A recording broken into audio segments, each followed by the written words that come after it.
नमस्कार दोस्तों, बांग्लादेश में दीपू चंद दास को जिंदा जलाकर मार देने के एक हफ्ते बाद बांग्लादेश की यूनुस सरकार ने आतंकवादियों को गिरफ्तार की है। यह साफ है कि बांग्लादेश की यूनुस सरकार इन आतंकवादियों को बचाने में कोई कोर कसर नहीं छोड़ी है, मगर अंतर्राष्ट्रीय दबाव और मानवाधिकार के दबाव के बाद और काफी सक्रिय होने के बाद यह दिखावटी गिरफ्तारी की गई है। वहीं पे योगी आदित्यनाथ ने बांग्लादेश की सरकार को खुली चेतावनी दी है। योगी आदित्यनाथ ने कहा कि जब हम रोहिंग्यों और घुसपैठियों को लखनऊ से बाहर निकालेंगे, बांग्लादेश अब विरोध करने के अधिकार को खो चुका है। इस वीडियो को देखिए। बांग्लादेश सरकार को इस बात की चेतावनी देता हूं और इसीलिए हम कह रहे हैं, नोट करना ये चीजें होनी चाहिए और हमारा भी प्रयास होना चाहिए। जब बांग्लादेशी को यहां से निकालेंगे और रोहिंग्या को यहां से बाहर का रास्ता दिखाएंगे तो उनके समर्थन में मत आना। वहीं पर अखिलेश यादव ने योगी आदित्यनाथ पर बड़ा हमला बोला है। अखिलेश यादव ने कहा कि योगी आदित्यनाथ अब तक 30,000 से ज्यादा ओबीसी आरक्षण को खा गए। इसी सवाल पर उत्तर प्रदेश के डिप्टी सीएम भड़क गए। फिर क्या केशव प्रसाद मौर्य और समाजवादी पार्टी के लोग विधानसभा में आपस में भिड़ गए? इस वीडियो को देखिए। आरक्षण में कोई गड़बड़ी नहीं होने देंगे। ये जनता की तौर पर कहते हैं और जो गड़बड़ी किया है जांच करके कठोर से कठोर कार्रवाई करेंगे। और जो भी एजेंट आपके बैठे हैं उनका पता करवा रहे, उसकी जांच करवा रहे। 69,000 माननीय सर्वोच्च न्यायालय में मामला है। 69,000 सर्वोच्च न्यायालय में मामला है। न्यायालय से करेंगे। जब मामला न्यायालय में है उसकी चर्चा सदन में नहीं हो सकती। दम नहीं भरता, मैं करता हूँ, करते हैं आप मानवर, करता हूँ, करके दिखाया हूँ। मैं आरक्षण एक जाति बता दें अधिकारी के खिलाफ उन्होंने कार्रवाई आप किया हो। आरक्षण वहीं पर लखनऊ में प्रेरणा स्थल के नाम पर 332 करोड़ रुपए लगा दिए गए हैं। यह प्रेरणा स्थल 65 एकड़ की भूमि पर फैला हुआ है। इसमें पूर्व प्रधानमंत्री अटल बिहारी वाजपेयी, दीनदयाल उपाध्याय और श्यामा प्रसाद मुखर्जी की मूर्तियां लगाई गई हैं। इस प्रेरणा स्थल पर पहुंचकर प्रधानमंत्री मोदी आज इसका उद्घाटन किए, मगर जब यही काम बहन मायावती ने किया था तब भारतीय जनता पार्टी का कहना था कि मूर्ति के नाम पर प्रदेश का पैसा बहन मायावती बर्बाद कर रही हैं और प्रदेश के विकास को पूरी तरह रोककर मूर्ति बनवा रही हैं। मगर आज 232 करोड़ रुपए योगी आदित्यनाथ पानी में बहा दिए, मगर इसका सवाल कोई नहीं पूछ रहा है। आज सब कुछ साफ सूख गया है। बस फर्क इतना है कि बहन मायावती बहुजन समाज की जननायकों की मूर्ति बनाई, मगर आज अगड़े समाज की जननायकों की मूर्ति योगी आदित्यनाथ बना रहे हैं। अब सबसे बड़ी खबर पाकिस्तान से आ रही है। नल्ला पाकिस्तान अब अपने एयरलाइंस को भी नहीं चला पा रहा है। इतनी भूखमरी, इतनी गरीबी है कि पाकिस्तान के 33% लोग यहाँ के मेंटल हो गए हैं। गरीबी और भूखमरी के कारण लोग इतने तनाव में हैं, इसका कोई समाधान सरकार अभी तक नहीं ढूंढ पाई है। इन्हीं सब कारणों की वजह से 4,300 करोड़ रुपए में पाकिस्तान ने अपने एयरलाइंस को बेच दिया। लेकिन भारतीय इंडिगो से अगर कंपेयर करें तो भारतीय इंडिगो का महीने का 2,600 रुपए का सिर्फ घाटा होता है। अब समझ लीजिए कि भारतीय इंडिगो का मुनाफा कितना होता होगा।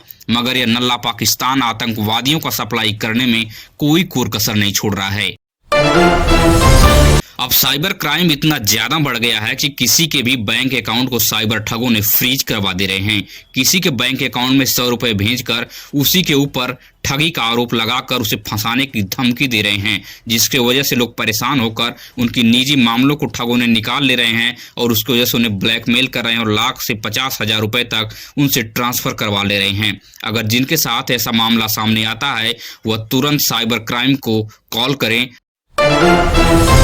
वहीं पर राजस्थान के उदयपुर से शर्मसार करने वाली वारदात सामने आ रही है। दरअसल सीईओ ने अपनी महिला आईटी मैनेजर का बर्थडे पार्टी रखता है, फिर देर रात हो जाने के बहाने महिला को घर छोड़ने के लिए कार से ले जाता है, मगर केक में नशीली दवा देकर इस महिला को 2 दोस्त मिलकर उस कार में उसके साथ गैंगरेप करते हैं। जब महिला की आंखें खुलती हैं तो उसके होशो हवास उड़ जाते हैं कि जिनके ऊपर हम इतने भरोसे किए थे वही आज हमारे आबरू को लूट रहे हैं। इस प्रकार के हैवानों से महिलाएं जो ड्यूटी करती हैं वह सावधान रहें कि कब कौन सा हैवान आपके साथ हैवानियत कर सकता है, इसका आपको अंदाजा भी नहीं होगा। वहीं पर सड़क परिवहन मंत्री नितिन गडकरी ने भारतीय जनता पार्टी की पोल पट्टी धड़ल्ले से खोल दी। दिल्ली इतनी भयंकर प्रदूषण से ग्रसित हो गई है कि 2 दिन हमें दिल्ली में आए हुए हैं और 2 ही दिन में हम इन्फेक्शन से ग्रसित हो गए हैं। मगर मुख्यमंत्री रेखा गुप्ता और प्रधानमंत्री नरेंद्र मोदी इस प्रदूषण से निपटने में पूरी तरह से फेल साबित हो रहे हैं।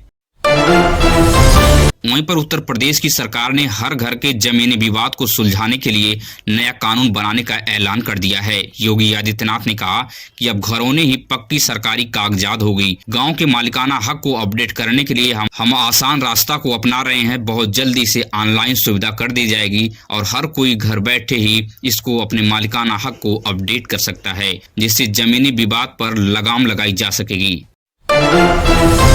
वहीं देश से करोड़ों रुपए लेकर भागने वाली भगोड़ों ने मोदी को लाल आंख दिखाना शुरू कर दिया है। दरअसल ललित मोदी और विजय माल्या ने पार्टी सेलिब्रेट की और उस पार्टी से वीडियो जारी किए कि भारत के सबसे बड़े 2 भगोड़े हैं, मगर प्रधानमंत्री मोदी इन लोगों को मौज करने के लिए खुली छूट दे रखी है। मोदी जी फर्जी युद्ध रुकवा सकते हैं, मगर इन भगोड़ों को अपने देश में लाकर 3rd डिग्री नहीं दे सकते, क्योंकि ये जो दोनों भगोड़े हैं ये गरीब लोगों के पैसे लेकर बैंक से भाग गए हैं। वहीं पर उत्तराखंड में गैंगस्टर की लाइव वीडियो सामने आ गई है। बदमाशों ने पुलिस अभिरक्षा में गैंगस्टर विनय त्यागी को गोलियां बरसाना शुरू कर दिया, मगर पुलिस मूक दर्शक बनी रही। अपनी बंदूक लेकर 3 से 4 बदमाश तमंचे लेकर दौड़ रहे हैं। इस वीडियो में आपको दिख रहा होगा, लेकिन इन गुंडों के ऊपर हरिद्वार पुलिस लगाम लगाने में नाकामयाब साबित हो रही है। वहीं पर राहुल गांधी ने सुप्रीम कोर्ट और भाजपा की नीतियों पर बड़ा हमला बोला है। दरअसल राहुल गांधी से उन्नाव की रेप पीड़िता उनके घर मिलने पहुंच गई। उस वक्त राहुल गांधी और सोनिया गांधी पीड़ित की बात सुनकर रोने लगे। राहुल गांधी ने कहा कि बलात्कारियों को जमानत दी जा रही है और पीड़ितों को अपराधियों की तरह व्यवहार किया जा रहा है। दरअसल यह मामला रेपिस्ट कुलदीप सिंह सेंगर से जुड़ा हुआ है। वहीं पर पानीपत गोरखपुर एक्सप्रेसवे को बनाने का ऐलान सरकार ने कर दिया है। गोरखपुर बस्ती मंडल के 133 गांव इस एक्सप्रेसवे के गिरफ्त में आएंगे। गोरखपुर मंडल में एक्सप्रेसवे की जो लंबाई होगी 86 किलोमीटर रहेगी। पानीपत गोरखपुर एक्सप्रेसवे की कुल लंबाई जो है 747 किलोमीटर रहेगी।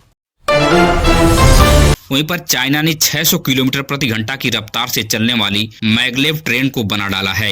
यह 1 घंटे में लगभग उत्तर प्रदेश के दूर दराज की किसी भी जिले से दिल्ली 1 घंटे में पहुंच सकती है। यह कमर्शियल प्लेन से भी तेज चलती है। 0 से 3 मिनट में ही यह ट्रेन 600 किलोमीटर प्रति घंटा की स्पीड पकड़ लेती है। भारत अभी तक कितना पीछे है, इसी से अब अंदाजा लगा सकते हैं कि भारत की जो ट्रेनें हैं 100-150 किलोमीटर प्रति घंटा की स्पीड भी नहीं दे पाती हैं और घंटों घंटों तक लेट चलती हैं।